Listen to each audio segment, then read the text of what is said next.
Halo para penikmat kultivasi ganda dimanapun kalian berada, apa kabarnya? Mimin harap kabar kalian semua baik-baik saja ya. Inilah dia episode yang kalian tunggu-tunggu, yaitu kelanjutan alur cerita manhwa Sang Dewa Kultivasi Ganda episode ke-62. Dimana pada episode sebelumnya, Chusiyu yang kembali ke kedutaan besar Tanah Suci Taisu yang ada di ibu kota, dia mengajak Luo Qingying dan juga Qin Yi untuk ikut bersamanya. Dan sesampainya di sana, Luo Qingying langsung menyadari kalau Kim Mengdi sedang mengandung anak dari hubungan gelapnya dengan Chusiyu, karena Luo Qingying merasakan energi spiritual yang mirip dengan yang dimiliki oleh Chusiyu yang berada di dalam perut Kim Mengdi. Kemudian, Fei Yan mengantarkan Luo Qingying dan juga Qin Yi untuk beristirahat di ruangan mereka masing-masing. Begitu juga dengan Peng Yao yang berpamitan dari sana. Setelah keadaan menjadi sepi, Chusiyu langsung melepaskan kerinduannya kepada Kim Mengdi dengan langsung menyirami kebun lebat milik Kim Mengdi selama 1 jam.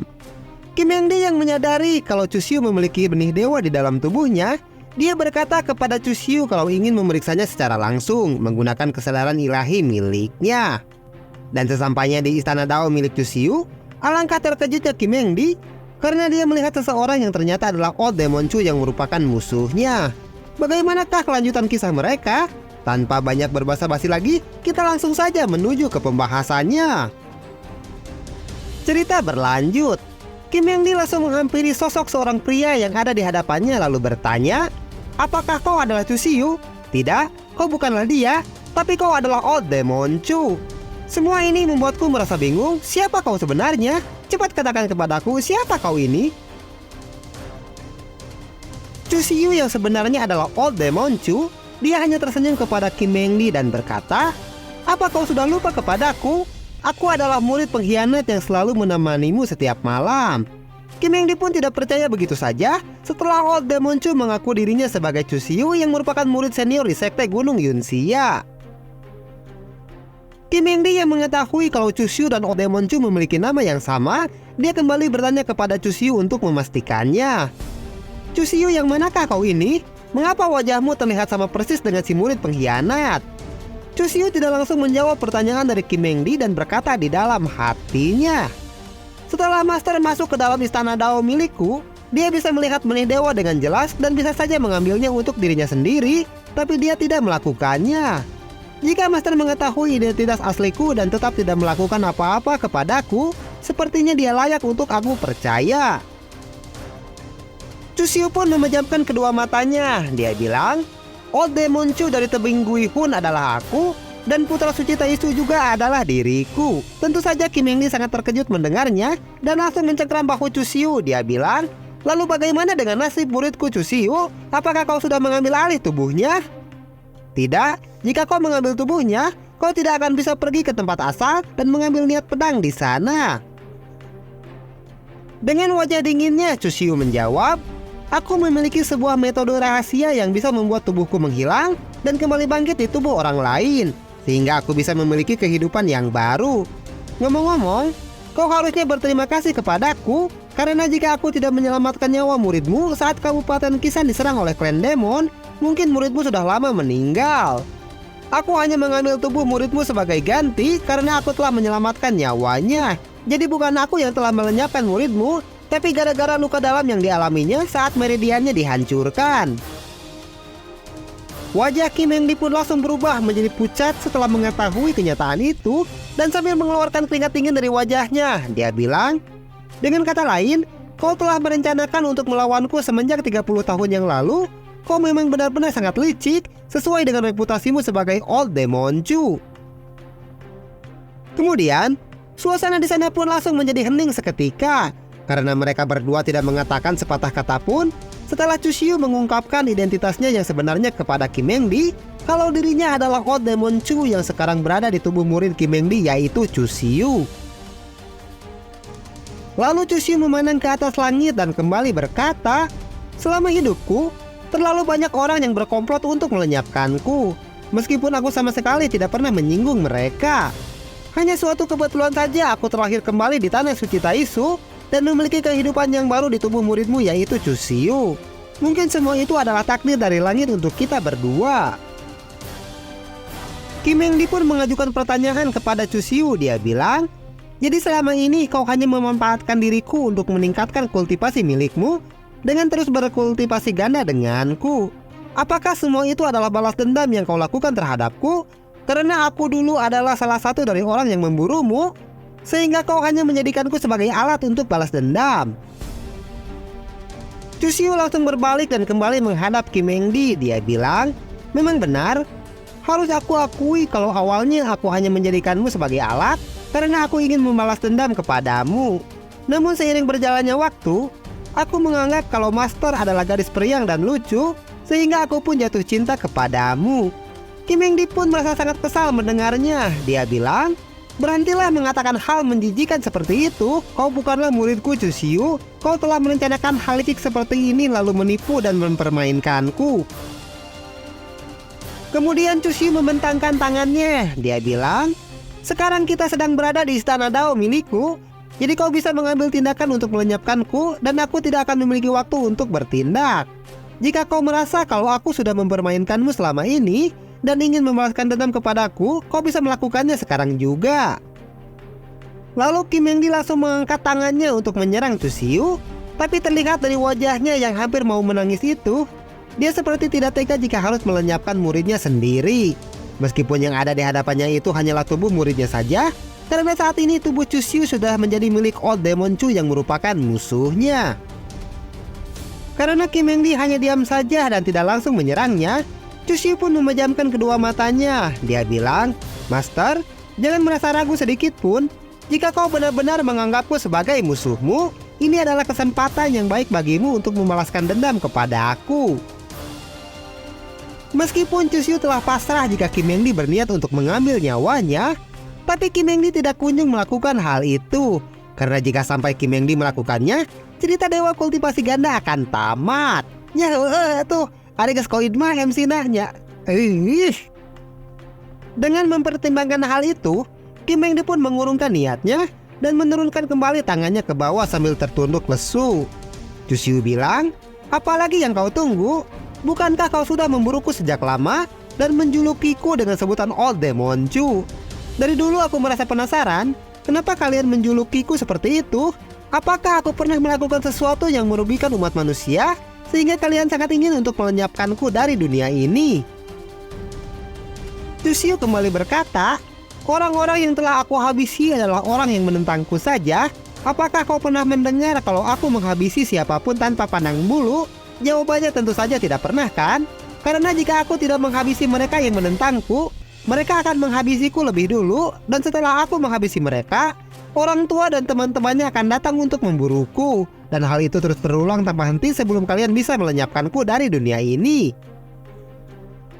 Chusyu pun memandang langit yang ada di istana Dao miliknya dan kembali berkata, karena hal itulah kebencian terhadapku akan semakin dalam dan tidak berujung. Jadi untuk menghentikan siklus ini, aku hanya perlu melenyapkan siapapun yang datang untuk memburuku sampai tidak ada satupun yang tersisa. Seharusnya aku mengetahui kalau semuanya tidak akan berakhir baik jika aku terus melenyapkan orang lain. Tapi kalau semut yang rakus saja bisa terus bertahan hidup, kenapa aku tidak?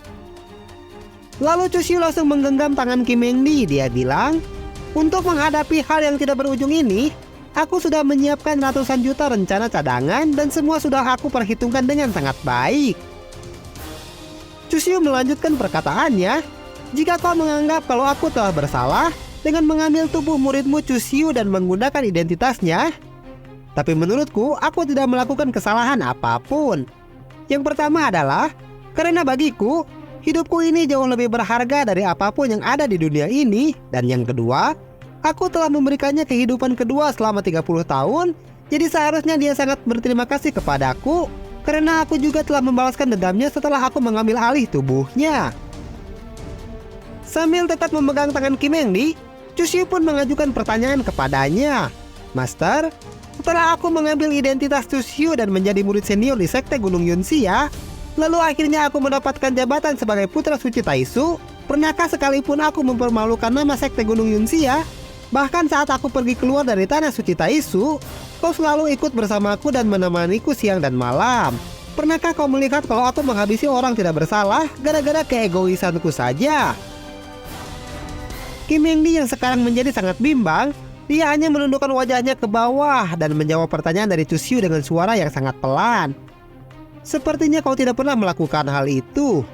Lalu berkata di dalam hatinya, semua orang memanggilnya dengan sebutan Old Demonchu, tapi selama aku hidup bersamanya, dia lebih manusiawi dibandingkan para kultivator lainnya yang akan menghabisi siapapun yang mereka anggap telah menyinggung mereka.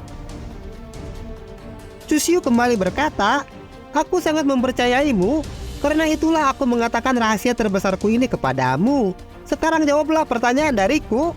Di dalam hatimu saat ini, siapakah yang lebih penting? Apakah muridmu yang telah tiada Cusiu, ataukah aku sang Old Demonchu? Tapi Kim Eng Lee hanya diam saja dan tidak berkata apa-apa setelah Cusiu mengajukan pertanyaan tersebut kepadanya. Kim Eng Lee yang saat ini masih merasa terkejut setelah mengetahui kenyataan pahit itu, dia merasakan gejolak di dalam hatinya. Karena di satu sisi dia masih merasa sedih karena muridnya Cusiu telah tiada, dan di satu sisi dia merasa bersalah kepada Old Demonchu karena ternyata dia tidak seperti yang dituduhkan oleh orang-orang kepadanya. Di dalam hati Kim Eng Lee dia bilang, dialah yang telah menghabisi nyawa muridku, bagaimana bisa aku malah jatuh cinta kepadanya? Melihat Kim Eng Lee yang hanya diam saja dan malah memejamkan matanya itu, Cusiu pun merasa penasaran dengan apa yang akan dilakukan oleh Kim Eng Lee setelah mengetahui semua itu. Dan Cusiu pun berkata di dalam hatinya, Master, sekarang apa tindakan yang akan kau ambil setelah kau mengetahui kalau ternyata yang kau anggap sebagai murid pengkhianat ini ternyata adalah musuh bebuyutanmu? Kemudian, tanpa menjawab pertanyaan dari Cusiu, kesadaran ilahi Kim Eng Lee langsung kembali ke tubuhnya dan menatap Cusiu tanpa berkedip sama sekali.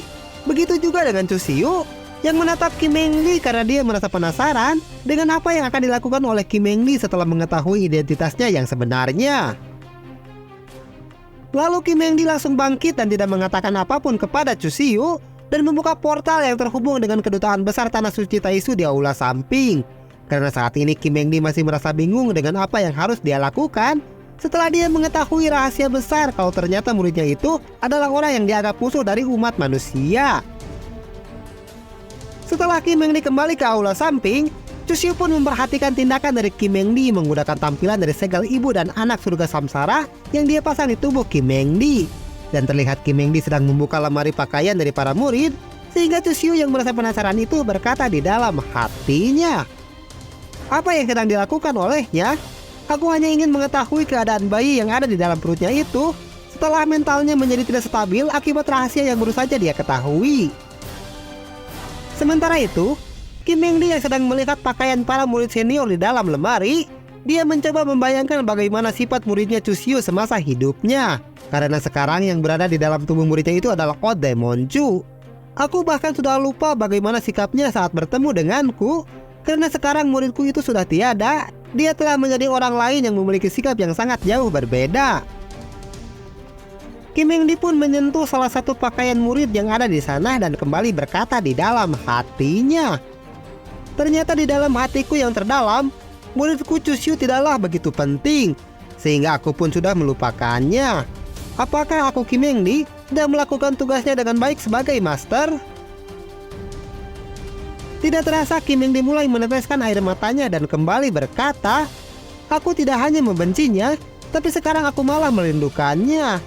Mengapa hal ini bisa terjadi? Sejak kapan dia menjadi begitu sangat penting bagiku? Kemudian, Kim Eng Lee pun keluar dari ruangan para murid, dan Tao Yao yang melihatnya keluar dari sana, dia merasa heran sedang apa Kim Eng Lee di ruangan para murid dan wajahnya pun terlihat sangat bersedih. Lalu Tao Yao menghampiri Kim Eng Lee untuk menanyakan keadaannya. Dia bilang, Master, apa yang sedang terjadi kepadamu? Apa yang membuatmu menangis seperti itu? Kim Eng Lee pun hanya diam saja dan tidak langsung menjawab pertanyaan dari Tao Yao dan malah memalingkan wajahnya ke samping. Setelah sampai di hadapan Kim Eng Lee, Tao Yao pun kembali bertanya, apakah terjadi sesuatu kepada kakak senior Cusiu sehingga kau menjadi sedih seperti ini? Master, jangan menakutiku seperti itu. Cepat jawab pertanyaanku ini. Dengan wajah sedihnya Kim Eng Lee menjawab, kau tidak perlu khawatir karena kakak seniormu itu baik-baik saja. Tao Yao pun langsung menghela napas karena merasa sangat lega. Dia bilang, untunglah dia baik-baik saja. Sikapmu itu membuatku merasa sangat takut. Kim Eng Lee pun kembali berkata, Tao Yao, jika ada orang yang mencariku untuk beberapa waktu ke depan, katakan kepada mereka kalau aku sedang berada di pengasingan untuk meningkatkan basis kultivasi milikku. Baiklah Master, aku akan melakukannya, ucap Tao Yao yang menjawab perkataan dari Kim Eng Di tanpa menaruh curiga sama sekali dengan apa yang telah terjadi kepadanya. Kemudian, Kim Eng Di pun kembali ke ruangannya yang berada di aula utama, di mana dia terlihat sedang memegang sebuah botol sambil berkata di dalam hatinya, "Murid pengkhianat itu memberikanku botol labu ini. Dia mengatakan kalau di dalamnya terdapat air suci yang tidak berakar. Sekarang mari kita coba apakah kegunaan dari air suci ini." Lalu Kim Eng Di langsung meminumnya, dan air tak berakar itu langsung berefek sangat baik ke dalam bayi yang ada di dalam kandungannya. Karena air suci itu adalah minuman langka yang bisa menguatkan tubuh serta bayi yang ada di dalam tubuh Kim Eng Di. Chu Xiu yang sedang memperhatikan setiap tindakan dari Kim Eng Di, dia langsung tersenyum dan berkata di dalam hatinya, "Jika kau mau meminum air suci yang aku berikan kepadamu, berarti sekarang kau sudah melewati kebimbangan yang ada di dalam hatimu. Jika Master saja bisa menerima kenyataan itu dengan baik seperti ini, sepertinya aku juga bisa meyakinkan kakak Hua lebih mudah." Di saat Chu Xiu sedang mengamati Kim Eng Di dan memikirkan cara untuk menjinakkan Hua Luofei, tiba-tiba saja ada yang mengetuk pintu kamarnya. Orang itu bilang, "Chu Xiu, bisakah kau keluar sebentar?" Oh, ternyata gadis suci Yao Qi. Apa yang ingin dia bicarakan denganku di episode selanjutnya? Waktos nasib. Segitu ulahnya pemirsa, hingga tapang lilah yang dewek di episode selanjutnya. Terima kasih banyak bagi yang telah menonton video ini dari awal sampai akhir. Terus dukung semua channel Jago Ngora agar kami bisa tetap berkarya di masa depan. Maju dan berjayalah terus Jago Ngora Throat Lovers.